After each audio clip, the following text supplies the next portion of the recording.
Hi, this is Jean Chung. I am Jean Chung, the founder of Mighty Menopause, and we are officially live. I don't know if anyone's on yet, so I'll wait a few minutes to see. This is my first Facebook Live, so I have to bear with me with any glitchy issues with how this gets run.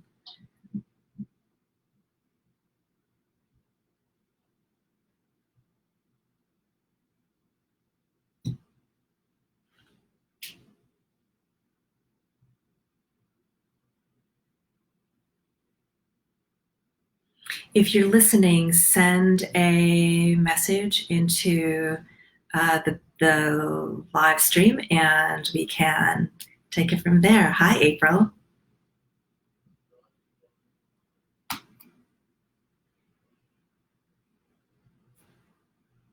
We'll wait another minute or so for before we get started to have to give people the opportunity to sign in and join.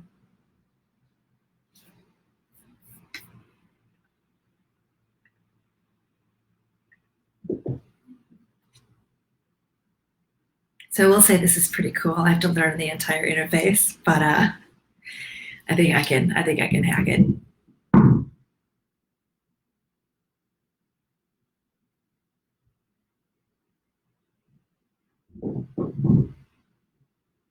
Okay, well, why don't we get started? It is our first Facebook Live on the Mighty Menopause page. Really excited about. My name is Jean Chung. I'm the founder of Mighty Menopause, and really excited to share some information around the difficulties we have in sleeping, why it's so important for us for our overall health and well-being, and some tips and tricks. And one really specific tip and tool that we can use to help you get better sleep. So I thought I'd start with just a little background about me and why I started Mighty Menopause. In my first part of my career is really predictable. I was an investment banker and a management consultant, and then I quit being those things and I became a yoga teacher. And in that switch, I really came to appreciate kind of how we make decisions in our lives to better ourselves, whether it's physical exercise or meditation or other forms of personal development. And I got really excited about being involved in that way to help people become better versions of themselves, be more healthy, to understand themselves better. So I was a yoga teacher for a long time. I trained students to become teachers themselves, and I opened up a detox hotel where people would undergo fasting and detox regimens and more alternative spa treatments, again, in that pursuit of health and well-being.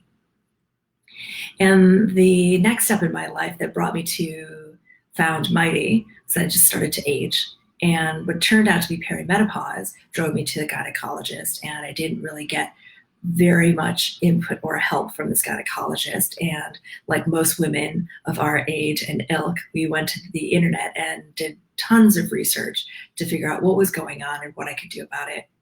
What I recognized was women rather, are really underserved, we're undereducated, and we just don't even know what to do when we're having severe symptoms. So that pushed me and inspired me to create a company that would address those needs, particularly at midlife and specifically around menopause. And I'll just stop there and then connect it to why I'm here today to talk about sleep. Ultimately, at first step, Mighty is about helping women understand the menopause journey, and offering products and information to serve them. But underneath it all, and its real vision, is about elevating women as they age. So it's not just about menopause, but how we go through the years in this midlife so they come out of the menopause years radiant and vital and just badass older women. That's really kind of the point. And so it comes down to sleep. And I understand that sleep is an issue for everyone, particularly in this time. Sleep hits women at midlife even harder. Rather, lack of sleep hits women harder at midlife and menopause. About 60% of women during the menopause years suffer from insomnia. So it's really no joke. And it's important because not only because you feel better, just fundamentally, we don't even have to convince anyone of that, but there are very important health effects that are improved by consistent and regular quality sleep. And then the negative happens when you have chronic insomnia or poor sleep. Fundamentally, it's about cognitive function and the ability to make good decisions when we're awake. There's new research out regarding detoxification of the sheaths of your synapses in your brain that are tied to, the lack of detoxification in the brain is tied to higher incidence of Alzheimer and cognitive decline. And the detoxification of the brain happens when we sleep in deep sleep.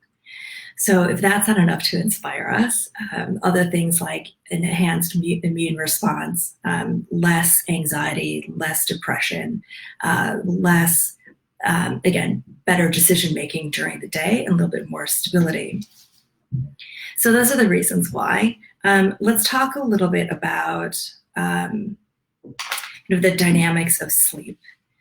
As I understand it, and I see from every people that I've talked to about sleep, my friends and through my network, it kind of falls into a couple categories. One is can't fall asleep.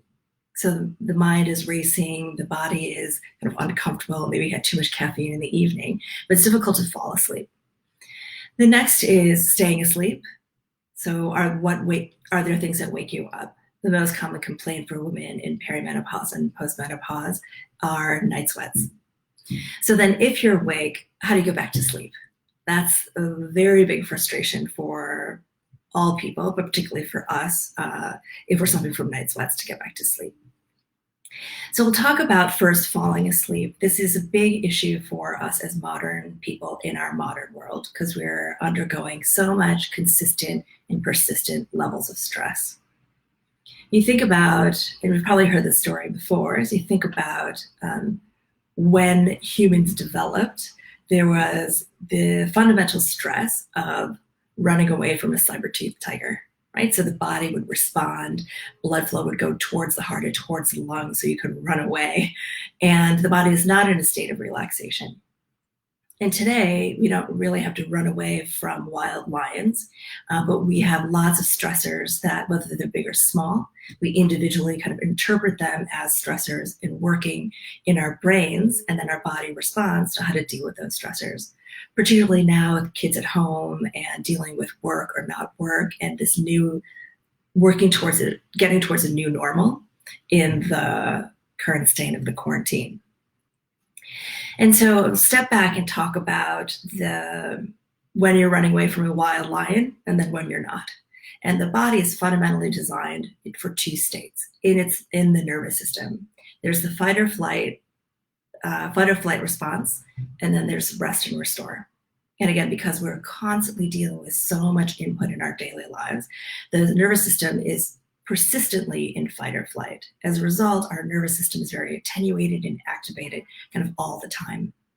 And if you're having difficulty falling asleep, you can recognize like your brain's just going a mile a minute and you're not breathing smoothly, you're breathing shallow, that's a carryover from the daily life and how we have so much demands. We put so much demands kind of in our brains and in our lives.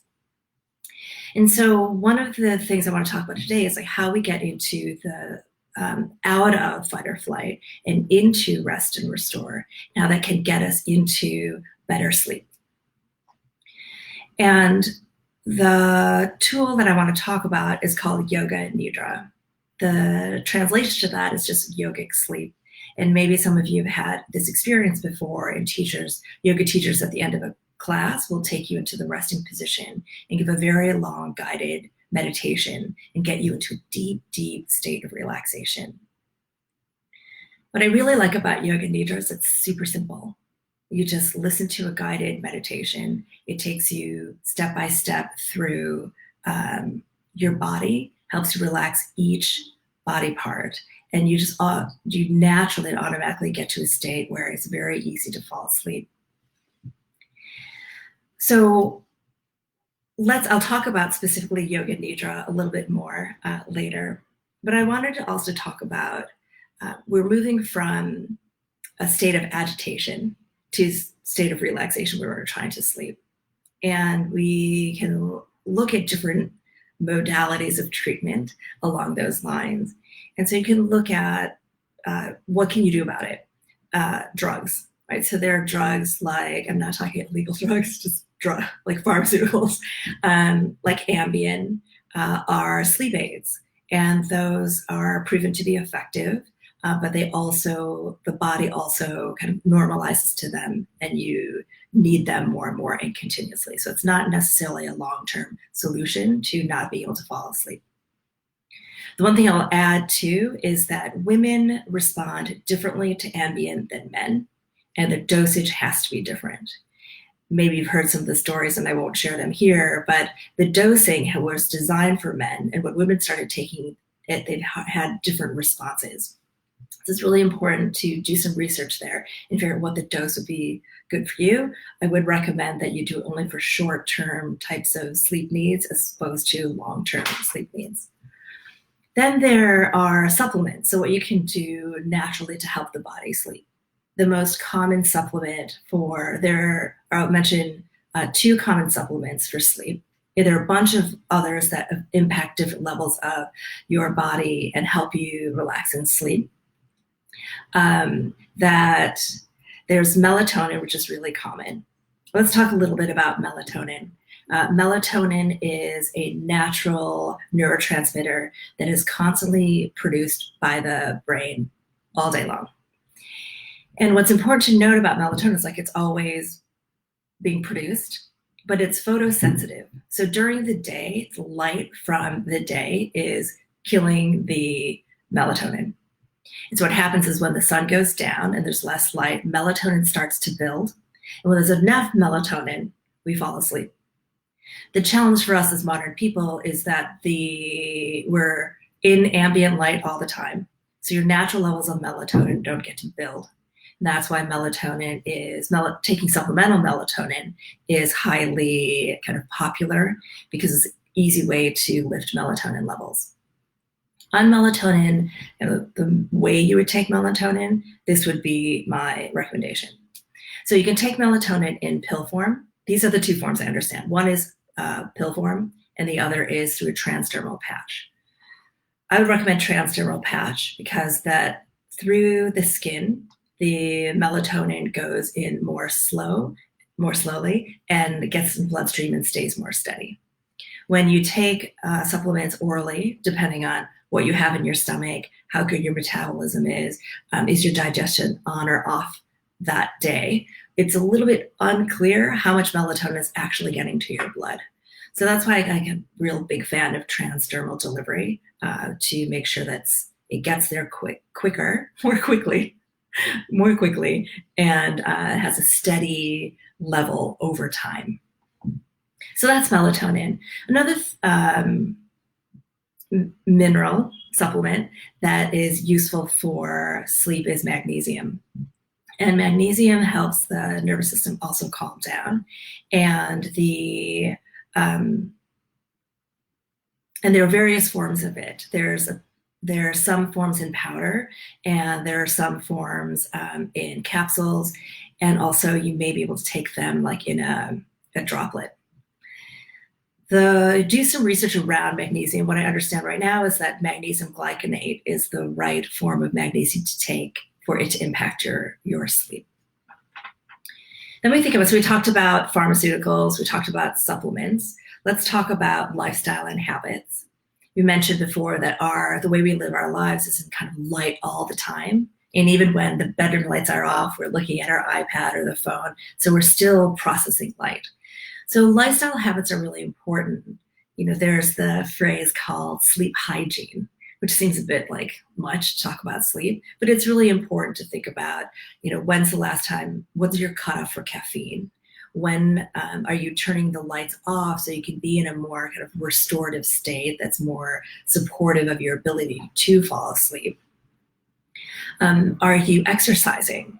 So if you're exercising regularly, they show that that actually helps you sleep. And if you haven't been sleeping, doing a bit of exercise will impact your ability to fall asleep. If you think about it, it's quite logical, right? You burn some energy, and then you're just gonna need more sleep and be ready sooner to go to sleep. And then thinking about specifically, it's another topic that's very common is blue light. So making sure that you're either wearing these cool new blue light glasses or you put the filter on in your phone. And then finally, tools. What can you use to help you fall asleep? And this is where I really wanted to focus on what I wanted to share with you today. So we've created a track in our group of tracks called Mighty Tools for Better Living. And it's a sleep track, and it'll help you fall asleep through Yoga Nidra, which is what I had mentioned earlier. It's about 10 minutes, and it's a guided meditation. And what you can do is you just lie on your back in bed as flat as possible, as comfortable as possible, and listen to the track. And it literally takes you from your toes through your ankles all the way up and helps your body relax. It is the most simple tool, and it is the most effective tool. And I wanted to offer that and share that because it's so easy to use. What the funny joke that I say for everyone is when you listen to it, you have no idea how it ends, because by the end, you're already asleep. So we have it available on YouTube. I think April's posted the link there, and you can Google it as well. And the other thing we've created, and I'll put this in the notes of this post later, we have a text line that you can message into. If you text the word sleep, we will automatically send you the link to this track. The idea behind that is this. One, we talked about being able to fall asleep. Second is staying asleep. And third is once you wake up in the middle of the night, how do you go back to sleep? So we created a thing that's super easy. Most of us have our phones by our beds, which, we probably should not. But as long as you do, you grab your phone to our text number, you type the word sleep, automatically get the link. You play the link while you're still in bed, resisting the temptation to get out of bed because you're awake. Listen to the track, and it'll help you fall back asleep. And that's what we've created for you, and that's what I wanted to share. I'm really excited about that. And again, it's on YouTube, and you can text to our number, and we'll send it to you automatically, so you can always have it in your phone.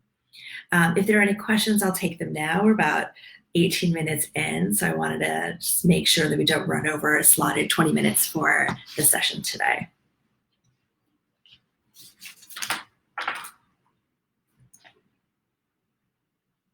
And if not, that's great. I'm just really excited to start using this platform to communicate to all of you and to share tips and tricks for better living, to be honest. Next week, we're going to do a session around anxiety, which I'm sure all of us are experiencing heightened levels, and learning some tools and tricks to address anxiety as well.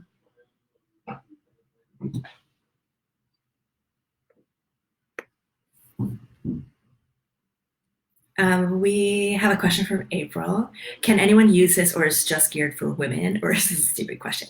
This is not a stupid question at all. Yes, Mighty is about elevating women, and specifically, I am passionate about supporting women in all the things that we need as we age. However, Yoga Nidra is gender neutral. Anyone can use it. And in fact, you can use it anytime. You can use it when you want to fall asleep. You can use it in the middle of the night when you've woken up and you want to go back to sleep. And you can even use it in the middle of the day, now that we don't have to go to work, the office, if you need a nap, if you need just to chill out and nap. What I've found personally when I use Yoga Nidra in the afternoon to nap, that it gives me a good 25, 35-minute nap once I've fallen asleep. And you'll naturally wake up, and it will be, and you'll feel really refreshed. So yeah, thanks April for the question. Anyone can use it. You can use it anytime for just relaxation, for falling asleep, or for getting back to sleep. Okay, well, thanks so much, everyone. It's 20-minute time is up. And if you have any questions, always post on our webpage, or you can email us at hello@mighty-menopause.com. And we love to hear from you. Thanks and have a great day.